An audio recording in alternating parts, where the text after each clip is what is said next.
Hey, how's it going? How you doing? Good. Yeah, whatever it is.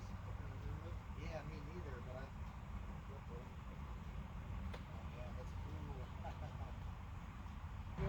30 bucks is good. That works for me. Thank you. It's a good little guitar safari. I do have the best of both. Hey guys, take a look at this acoustic I bought locally here last summer.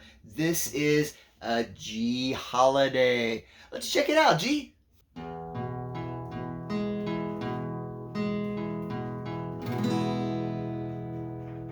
So with a name like GHoliday, you want to think Guyatone, or at least that's where my mind jumps. Seeing this G set apart from the word holiday in a box makes me think of the classic Guyatone logo.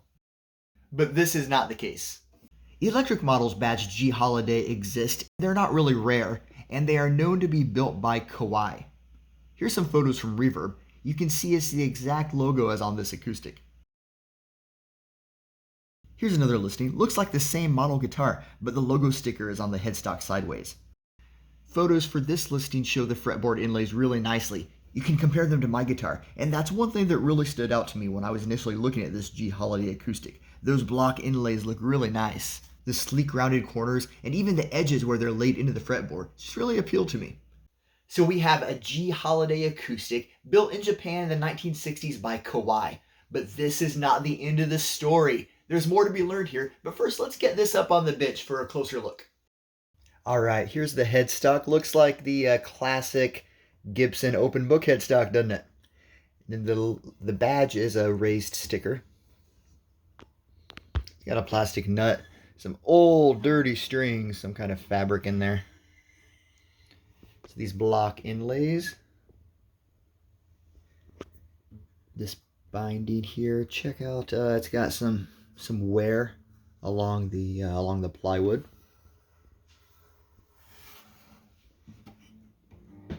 And then I don't know if you can tell here, the pick guard is kind of raising away.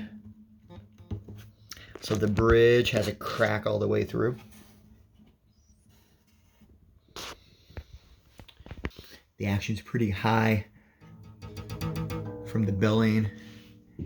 And let's see, there's a little bit of damage right here. I don't know if you can tell on the video. I'll try to get some better pictures to show the cracking there. All right, let's turn this guy over.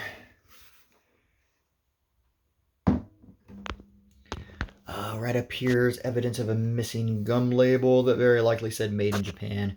Strip tuners, and we got the steel reinforced neck diamond sticker. Some pretty good shape on the back. No scratches. Oh, what's this?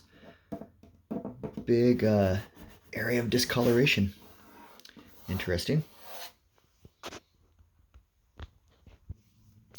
I saved the soundhole label to show you last. It says Gamble Import Corp, made in Japan down on the bottom. Let me get these old dirty strings off and we'll poke around inside a little more.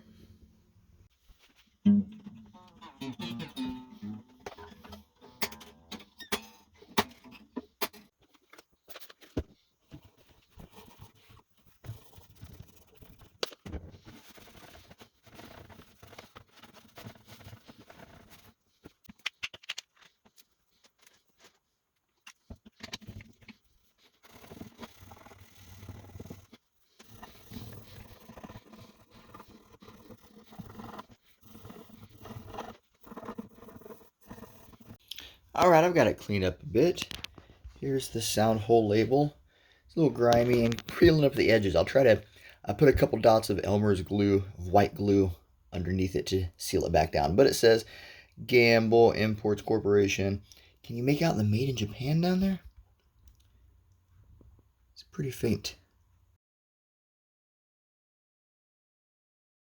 As I dug deeper, I learned that this Gambles Import Corporation is part of a huge American conglomerate.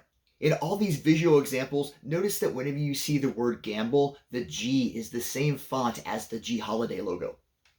So the company started off small and innocent enough. Two friends from North Dakota, Bert Gamble and Phil Skogmo, bought a car dealership in Minnesota in 1920. Then they bought a couple more dealerships. Then they started an auto supply store, which grew into a franchise with dealers all across America. Success kept piling upon success, and in the 1940s, Gamble-Skogmo Inc. started building and buying department stores. Now here's where the historical significance to Guitarchaeology comes in, because after the Beatles played Ed Sullivan in 1964, every kid in America suddenly wanted a guitar.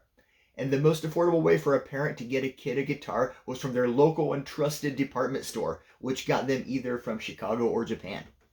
So with this connection now known, instead of just searching up GHoliday guitar, we can search for Gamble.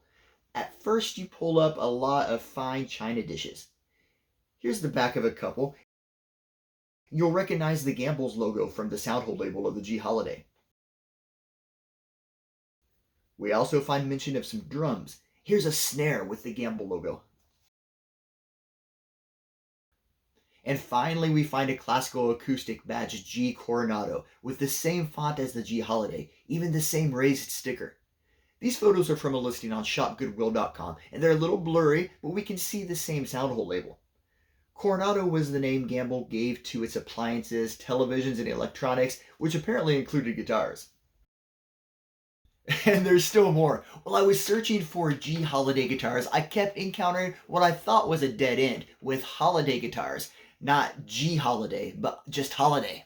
Well, remember that Gamble-Skogmo acquired other department store chains, and one of them was ldens. Holiday was ldens' house brand guitar, and they were mostly made by Kawai as well, although the earlier ones were made in Chicago by Harmony. So there's yet another connection this cheap little Japanese-made department store guitar has to Americana history. So I have some decisions to make before I string it back up. You saw with the strings on it, the action was kind of high. And you can't really make it out on camera here, but there's some bellying going on. This part of the top is kind of bubbled up and it's raised higher. This part of the top is sinking in. Now, I've never done a neck reset before, and this is the perfect type of junker for me to practice on. But I kind of just want to get it playing right now. The bridge has a lot of space here, so I'm just going to sand down the bridge and get it lower. Get it to the point where it's doable. And then maybe sometime in the future, I may undertake the process of the neck reset.